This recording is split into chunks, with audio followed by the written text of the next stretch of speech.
मध्य प्रदेश की राजधानी भोपाल के कुशाभाऊ ठाकरे कन्वेंशन सेंटर में ब्रिक्स संस्कृति सम्मेलन 2026 का भव्य शुभारंभ और जहां देश विदेश से प्रतिनिधियों और आम लोगों के लिए लगाई गई विशेष प्रदर्शनी मुख्य आकर्षण का केंद्र बनी और इन प्रोजेक्ट मौसम सबसे अधिक चर्चा में और जिसकी शुरुआत भारतीय पुरातत्व सर्वेक्षण द्वारा संस्कृति मंत्रालय के तहत साल 2014 में की गई और इस प्रदर्शनी का मुख्य उद्देश्य हिंद महासागर क्षेत्र के देशों के बीच सदियों पुरानी समुद्री संपर्कों और व्यापारिक मार्गों और सांस्कृतिक आदान प्रदान को वैश्विक पहचान दिलाना है। इसके साथ ही ज्ञान भारतम और प्रोजेक्ट बेहतर भारत के माध्यम से भारत की प्राचीन सांस्कृतिक विरासत और सभ्यतागत रिश्तों की अनूठी झलक प्रस्तुत की जा रही है और जो कि भारत की सांस्कृतिक कूटनीति और वैश्विक सहयोग की सोच को प्रभावी ढंग से प्रदर्शित कर रही है।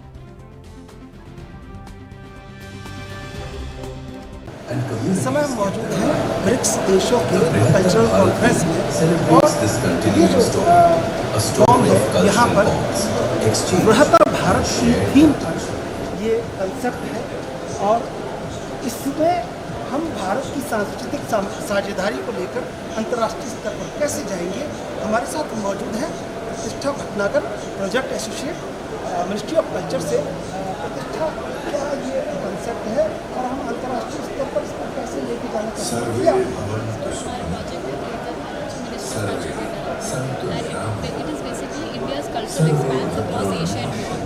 इंडिया से बाहर जो भी कल्चर गया उसका एक्सपेंशन देखते हैं, उसको हम डॉक्यूमेंट तो हमने यहाँ पे ब्रिक्स नेशन के साथ उनका एग्जिबिट किया है जो इंडिया से और बाहर से जो चीज़ें आई टू एंड फ्रो दिखाया है।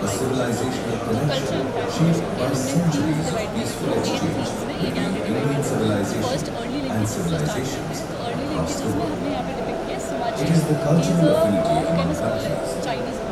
तो उनकी बुक है शी जी, उसके अंदर शेंडू वर्ड आता है जो अर्लीस्ट एक तरह से आप कह सकते हैं अर्लीस्ट एविडेंस है इंडिया को शेंडू कहते हैं चाइनीज का एक सबसे पहले बात है। देन सिमिलरली अफिनासी निकेतन जो रशियन स्कॉलर है उनकी बुक है journey beyond 3 seize.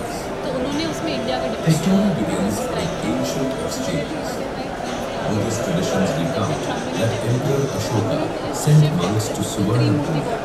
while Chinese records document trade links between India and Central Asia. By the 4th century CE, Indonesia's root inscriptions recorded Indian cultural influence through Sanskrit and Malayalam scripts. Centuries later, travelers like Russia's BRICS देशों की cultural conference हो रही है और यहाँ पर महत्वपूर्ण जिम्मेदारी के रोल में है हमारे साथ भोपाल के कलेक्टर प्रियंक मिश्र जी। क्या ये यहाँ पर हमारे लिए बहुत गौरव की बात है कि हमारे राजधानी में अंतर्राष्ट्रीय स्तर का आयोजन हो रहा है।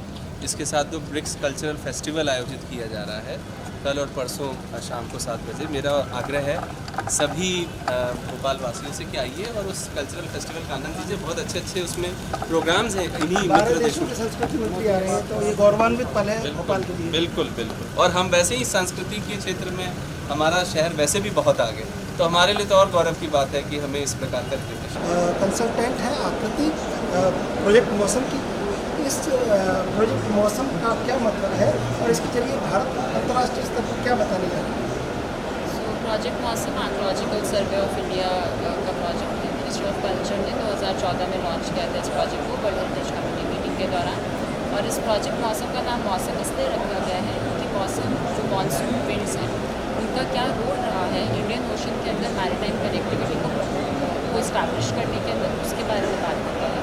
इंडियन ओशन हमेशा से एक स्पेस रही है जिसके अंदर बहुत सारी कंट्रीज़ का आदान प्रदान है। वो आदान प्रदान इन टर्म्स ऑफ आपका ट्रेड हो गया, नॉलेज हो गया, रिलीजन हो गया। तो आप देखते देशों में दुनिया की आधी आबादी समाती है और यहाँ पर भोपाल पूरा सजा हुआ है और यहाँ पर ब्रिक्स देशों के 11 से ज़्यादा देशों के सहयोगी संस्कृति मंत्री यहाँ पर आ रहे हैं और हम अपनी सांस्कृतिक साझेदारी का अंतर्राष्ट्रीय विस्तार कर रहे हैं और शायद ये आने वाले समय में मील का पत्थर साबित होगा।